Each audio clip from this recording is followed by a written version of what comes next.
Hello लोगोफोर खुलुमबाय नोंथांमोनखौ गिबियावनो बयखौबो चेनेलाव बरायना लाग्रोनाय जाबाय नोंथांमोननि थाखाय दिनै मोनसे गोजोनथाव रादाब लाबोनाय जादों लोगोफोर जोंहा एसटी स्कलारशिपनि एप्लाइ खालामनाया जागायजेनबाय जायफोर नोंथांमोना दायो क्लास 9 आव फरायगासिनो दङ दा नोंथांमोनाबो एप्लाइ खालामनो हागोन जायफोर नोंथांमोना दायो क्लास 10 आव फरायगासिनो दङ दा नोंथांमोनाबो नैबे एसटी स्कलारशिपनि थाखाय एप्लाइ खालामनो हागोन आरो बेजों लोगोसेनो जायफोर नोंथांमोना मेट्रिक पास जानानै हायार सेकेन्डारियाव फरायगासिनो दङ दा नोंथांमोनाबो एप्लाइ खालामनो हागोन जायफोर नोंथांमोना आन्डार ग्रेजुएसन फरायगासिनो दङ दा नोंथांमोनाबो एप्लाइ खालामनो हागोन आरो बेजों लोगोसेनो जायफोर नोंथांमोना पोस्ट ग्रेजुएसन फरायगासिनो दङ दा नोंथांमोनाबो नैबे एसटी स्कलारशिपनि थाखाय एप्लाइ खालामनो हागोन दा बिनिफ्राय आरो मोनसे गोजोनथाव रादाबा बेबो जोंहा दा नोंथांमोना मोननै स्कलारशिपनि थाखाय एप्लाइखौ खालामनो हासिगोन मोनसे जाहैबाय वेलफेयार बेस स्कलारशिप बिनिफ्राय मेरिट बेस स्कलारशिप दा बे मोननै स्कलारशिपखौ नोंथांमोना एप्लाइ खालामनो हागोन दा जोंनि नैबे एसटी स्कलारशिपा जाहैबाय बियो वेलफेयार बेस स्किम दा बेनिखायनो बे स्कलारशिपनि थाखायबो नोंथांमोना एप्लाइ खालामनो हागोन आरो बिनि अनगायैबो नोंथांमोना मेरिट बेस स्कलारशिपनि थाखायबो एप्लाइ खालामनो हागोन दा बिनि बागैबो नोंथांमोननिसो मोजाङै खोन्थाहरगोन दा बेनिखायनो गासिबो नोंथांमोना बे भिडिअखौ जोबजासिम नायनानै लाखादो जाहाथे नोंथांमोना नैबे एसटी स्कलारशिपनि थाखाय बोरै एप्लाइ खालामनो नांगौ मा डकुमेन्ट्सखौ नोंथांमोना होनो नांगौ एप्लाइ खालामनाय समाव फैसाखौ नोंथांमोना बेसेबां मोननो हागोन स्कलारशिपनिखौ आरो माब्ला मोननो हागोन आं बेखौबो बे भिडिअनि गेजेरजों खोन्थाहरजोबनो नागिरदों दा बेनिखायनो गासिबो नोंथांमोना बे भिडिअखौ जोबजासिम नायनानै लाखाबानो जाबाय दा बिनिफ्राय आंनि नोंथांमोननिसिम दानिया मोनसे खावलायनायबो थाग्रोबाय नोंथांमोना गासिबो अन्नानै गिबियावनो चेनेलखौ साबस्क्राइब खालामनानै लाग्रोलायनानै जाहाथे नोंथांमोना बेबादिनो आपडेटखौ बे चेनेलनि गेजेरजों नोंथांमोना मोनबाय थानो हायो दानिया नोंथांमोननिसिम नैबे एलिजिबिलिटि क्राइटेरिया दा बिनिफ्राय मा स्कलारशिप दङ नोंथांमोना एप्लाइ खालामनो थाखाय आं बेखौबो मोजाङै खोन्थाहरजोबनो सानखाबाय दा गिबियावनो आङो जोंनि आसामखौ सेलेक्ट खालामबाय बिनिफ्राय आङो दायो सार्चआव थुनानै होबाय दा बिनिफ्राय दा जोंहा नैबे एससी स्कलारशिप बिथांमोननि थाखायथ' जोंहा माने जायफोर एससी केटेगरियाव गोलैयो बिथांमोननि थाखाय जोंहा दाख्लैनिफ्रायनो एप्लाइ खालामनाया जागायदोंमोन दा बिनिफ्राय जोंनि नैबे एसटी स्कलारशिपनि दायो जोंहा एप्लाइ खालामनाया जागायजेनबाय लास्ट डेटफ्रा माब्ला दा बेखौ आं नोंथांमोननिसिम फारि फारि खोन्थाहरनो सानदों जेरै जायफोर फरायसाफोर नोंथांमोना नैबे क्लास 9 एबा 10 आव दायो नोंथांमोना फरायगासिनो दङबा नोंथांमोना नैबे प्रि मेट्रिक स्कलारशिपनि थाखाय एप्लाइ खालामनो हायो दा बिनि जोंहा एप्लाइ खालामनाया जुलाइनि 6 तारिखनिफ्राय जागायजेनबाय दा बिनिफ्राय नोंथांमोना माब्लासिम बेखौ एप्लाइ खालामनो हागोन जाहैबाय नैबे अक्ट'बरनि 6 तारिखसिम नोंथांमोना एप्लाइ खालामनो हागोन दा बिनिफ्राय एप्लाइ खालामखांनायनि उनाव नोंथांमोना कलेजावबो भेरिफिकेसन नोंथांमोना खालामनो थाखाय एप्लिकेसनखौ हैनांगौ दा बिनि जोंहा लास्ट डेटआ जाहैबाय नभेम्बरनि 6 तारिख दा बे नभेम्बरनि 6 तारिखसिम नोंथांमोनखौ समखौ होनाय जादों एप्लाइ खालामखांनायनि उनाव जा नोंथांमोना माने एप्लिकेसन फर्म मोननो हायो दा बेखौ नोंथांमोना कलेजाव भेरिफिकेसननि थाखाय साबमिट खालामनो नांगौ एबा नोंथांमोननि स्कुलाव नोंथांमोना बेखौ भेरिफिकेसन खालामना होनो नांगौ बे जाहैबाय जोंहा नैबे प्रि मेट्रिक स्कलारशिपनि एप्लाइ खालामनायनि डेट आरो लास्ट डेटआ माब्ला आं बेखौ खोन्थाहरजोबनाय जाबाय क्लास 9 एबा 10 आव जायफोर फरायसाफ्रा दायो फरायगासिनो दङ गोख्रैनो नोंथांमोना एबा थाबैनो एप्लाइ खालामना लागोनखौ आं आसा खालामनाय थाबाय मा डकुमेन्ट्स नांगौ आं बेखौ एसे उनाव खोन्थाहरगासिनो दङ दा बिनिफ्राय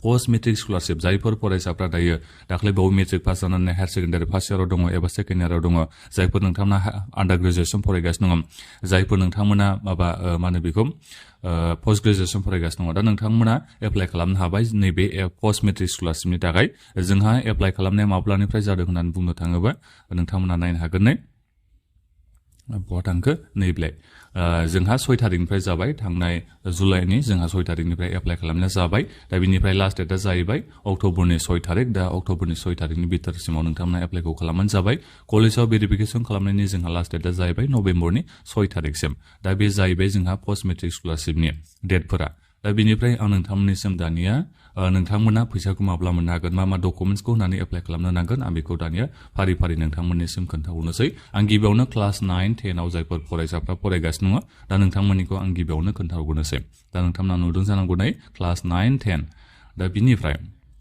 जोंहा बे पुरा डिटेल्सै होनाय दङ जे नोंथांमोना बेसेबां फैसा मोननो हागोन बिनि बागैबो दा बिनिफ्राय नोंथांमोना इनकामा बेसेबां जानाय जानांगोन न'खरनि इनकामा 2 लाखनि बारा जानो मोननाय नङा न'खरनि फेमिलिनि इनकामा नोंथांमोना बे स्कलारशिपखौ एप्लाइ खालामनो थाखाय बेखौ गोसोआव लाबानो जाबाय दा बिनिफ्राय स्कलारशिपनि फैसा हिसाबै बेसेबां मोननो हागोन मान्थलि जोंहा बेखौ होनाय दङ नाथायबा मान्थलि नोंथांमोना बेबादि मोननो हाया बोसोरफायावसो नोंथांमोना फैसाखौ मोननो हायो नोंथांमोना सोरबा बेबादिनो एडमिसन फिसा जुदि बाराबा नोंथांमोना प्राइभेट स्कुलाव फरायनायबा नोंथांमोना बारा मोननो हायो गभर्नमेन्टआ जोंहा स्कुलावथ' एडमिसना फ्रियानो जाखायो नङा होमबा दा बिनिखायनो अब्लाबो माने खाफालनि सायावसो सोनारो जोंनि नैबे एसटी स्कलारशिपनि बेलायाव हले खाफालासो नोंनिया डिसाइड जायो माने खाफाल दंबासो नोंथाङा स्कलारशिपनि फैसाखौ बुरजा मोनगोन खाफाल गैयाबा फैसाखौ मोननो हानाय नङा लाख थानांगोन होननानैसो बेखौ बुंनो नांगोन मानो होनोबा जोंनि नैबे एसटी स्कलारशिपनि फैसा सोनाय बेलायाव बेबादियानो आरो दा बेनिखायनो सोरबा नोंथांमोना 10,000 मोननो हागौ, सोरबा नोंथांमोना 40,000बो मोननो हागौ, सोरबा 20,000बो मोननो हागौ, बेबादि आरो बेहाय जोंहा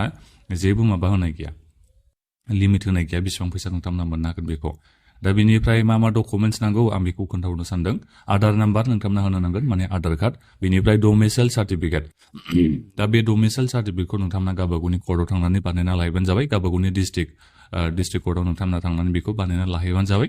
दा नोंथांमोना दसेनो मोननो हायो बेखौ। दा बेनिफ्राय एसटी सार्टिफिकेट नोंथांमोना थानाय जानांगोन, माने ट्राइबेल सार्टिफिकेट।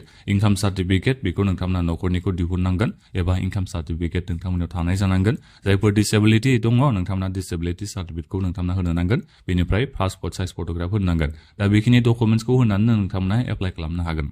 दा बेनिफ्राय स्कलारशिपनि फैसाखौ नोंथांमोना माब्ला मोननो हागोन?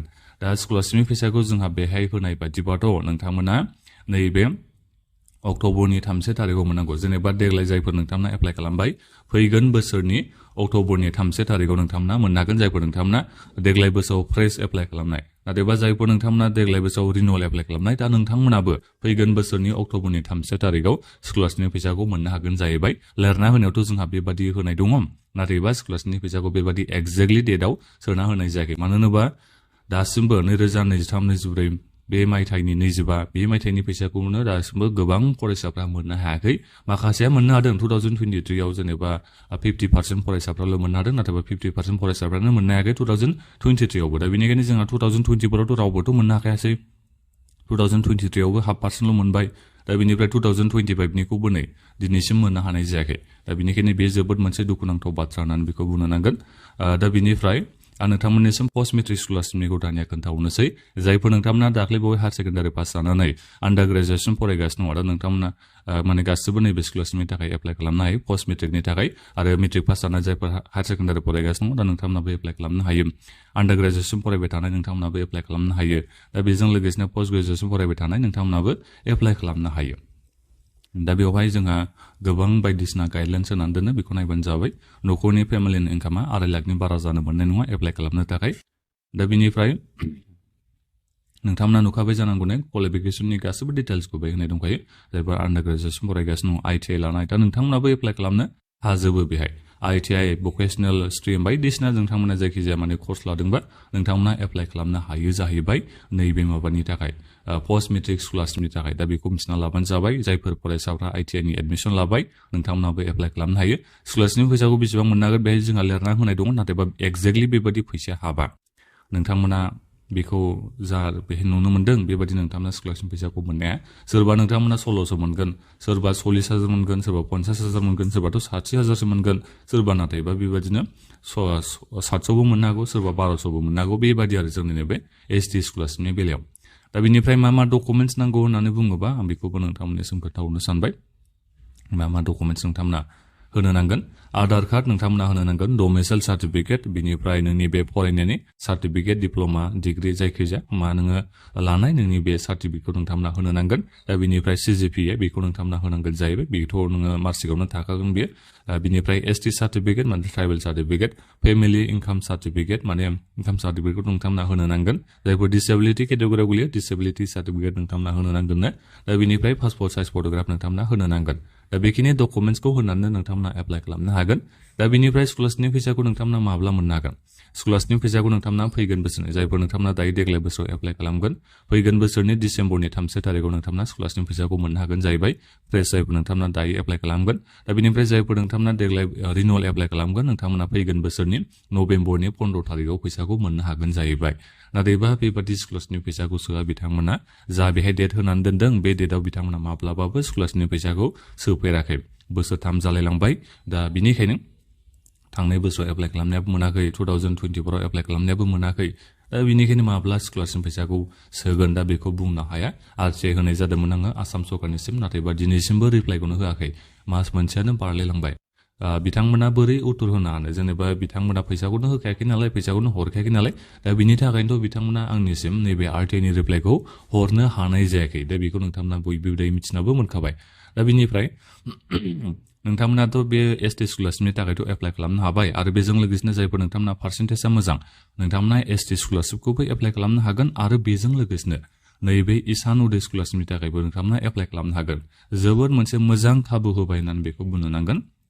नङाबा सिगाङाव नोंथांमोना मोनसेल' NSP नि स्कलारशिपखौ एप्लाइ खालामनो हायोमोन नों ST आनो जा इसान उदयानो जा जायखिजाया मोनसेखौ नोंथांमोना एप्लाइ खालामनो हायोमोन नाथायबा एबाराव नोंथांमोननिसिम खाबुखौ होनाय जाबाय नोंथाङा ST स्कलारशिपनि थाखायबो एप्लाइ खालामनो हागोन आरो बेजों लोगोसेनो इसान उदय स्कलारशिपनि थाखायबो नोंथांमोना एप्लाइ खालामनो हागोन मानो होनोबा इसान उदय स्कलारशिपआ जोंहा जाहैबाय बे मेरिट बेस स्किम नोंथांमोननि नामा मेरिट लिस्टआव फैबासो नोंथांमोना नैबे इसान उदय स्कलारशिपनि फैसाखौ नोंथांमोना मोननो हायो नाथायबा ST स्कलारशिपनि माबायाथ' जोंहा बेबादि नङा नालाय मेरिट लिस्ट जोंहा बेबादि ओंखारा वेलफेयार बेस जोंहा स्किम बेयो ST स्कलारशिपआ दा बेनिखायनो इसान उदय स्कलारशिपनि जोंहा एप्लाइ खालामनाया दायो जाथ'वाखै एसे उनाव जानो थांगासिनो दङ दा बेखाय नोंथांमोना दायो ST स्कलारशिपनि थाखाय एप्लाइखौ खालामना लाग्रोदो दा बिनि उनाव जेब्ला इसान उदय स्कलारशिपनि जोंहा एप्लाइ खालामनाय जायो अब्ला नोंथांमोना इसान उदय स्कलारशिपनिखौबो एप्लाइ खालामनानै लाबानो जाबाय जाहाथे जायफोर नोंथांमोननिया हायार सेकेन्डारियाव मोजां पार्सेन्टेज दङबा नोंथांमोना स्कलारशिपनि फैसाखौ मोननायनि चान्सआव थाहैयो इसान उदयखौ नङाबाबो ST खौ जाहाथे नोंथांमोना मोनहैनो हायो बेनिखायनो माने मोननैखौ एप्लाइ खालामना लाखायोबा मोजां जागोन पार्सेन्टेज खमबाबो एप्लाइ खालाम आंथ' बेखौनो बुङो इसान उदय स्कलारशिपखौ जायफोरना 60% दंबाबो एप्लाइखौ खालामना लाबानो जाबाय बेजों लोगोसेनो ST स्कलारशिपखौबो एप्लाइ खालामना लाबानो जाबाय इसान उदय स्कलारशिपनिखौथ' फैसाखौ मोनखायोआनोसै मेरिट लिस्टआव फैबाथाय आरो स्कलारशिप फैसाखौ मोननो हाखायो दा बेनि आरो दुखुनांथाव बाथ्राया जोंनि नैबे ST स्कलारशिपनि बेलायाव रावबो पलिटिसियानफोरा बेफोरनि बागै जेबो बाथ्राखौनो बुङा ओरैनोथ' बुंनो थाङोबा जोंनि नैबे आसामनि एसेम्ब्लियावबोथ' ST मानसिफोर गोबां दङ MLA फोर गोबां दं मन्थ्रिबो दङ दा बिथांमोना बेफोरनि बागै जेबो खोथा बाथ्रा सावरायाखै नामा ससियेल मिडियायाव गोबां लाइमोनफ्रानो माने बुंगासिनो दङ ST स्कलारशिपनि फैसाखौ बोसोरथाम जाबाय सोआखै होननानै दा बेफोरनि सायाव माने जेबो सरकारफोरजों जेनेबा जोंनि नैबे ST पलिटिसियानफ्रा ट्राइबेल पलिटिसियानफ्रा मानि थाखाय सावरायाखै बेयो एसे साननो गोनां बाथ्रा आरो दा बेनिखायनो आं नोंथांमोनखौ खावलायबाय थादों गावबागावनि माबाखौ रावखौ ससियेल मिडियायाव लाखिलायबाय थाबानो जाबाय नोंथांमोना सरकारखौ बुंबाय थाबानो जाबाय निसय सोरबा नङा सोरबा खोनानानै बिथांमोना सावरायगोन आं बेखौ सानो दा बेनिखायनो नोंथांमोना सिरि थाबाबोथ' जाया नङाबा नोंथांमोना स्कलारशिपनि फैसाखौनो मोननो हानाय नङा नामावल' बोसोरफ्रोमबो स्कलारशिपनि मुङाव एप्लाइ खालामो जुदि स्कलारशिपनि फैसाखौ मोनाबा एप्लाइ खालामनायनि मा लाब बे नङा होनबा बाथ्राया दा बेनिखायनो नोंथांमोना गासैबो ससियेल मिडियायाव बेफोरनि बागै बाथ्राखौ बुंबानो जाबाय दा बे भिडिअनि गेजेराव नोंथांमोननिसिम बेखिनि बाथ्राखौ खोन्थाहरनाय जाबाय नोंथांमोना दायो जायफोर एलिजिबल एप्लाइ खालामना लादो एप्लाइ अनलाइन लिंकखौ आं नोंथांमोननिसिम भिडिअनि डिसक्रिपसनाव आरो फिन कमेन्ट बक्सआवबो होनानै दोनदों जोंहा एप्लाइ खालामना जागायजेनबाय ST स्कलारशिपनि नैबे प्रि मेट्रिक पस्ट मेट्रिक स्कलारशिपआ फ्रेसानो जा रिनिउलानो जा दायो नोंथांमोना एप्लाइ खालामनो हायोसै दा बेखिनियानोमोन बे भिडिअखौ दानिया नोंथांमोना बयनोबो शेयार खालामना होदो माबाफोर नोंथांमोना सोंनांगौ दङबा भिडिअखौ मुक्सआव नोंथांमोना कमेन्ट खालामबानो जाबाय आरो इन्स्टाग्रामाव नोंथांमोना बयबो आंखौ फल' खालामबानो जाबाय नोंथांमोना माबाफोर जुदि सोंनांगौ जायोबा इन्स्टाग्रामाव लोगो लोगो नोंथांमोना आंनिसिम DM हरबानो जाबाय फल' खालामनानै अब्ला नोंथांमोना लोगो लोगो रिप्लाइखौबो मोननो हागोन दा बेखिनियानोमोन गोजोन्थों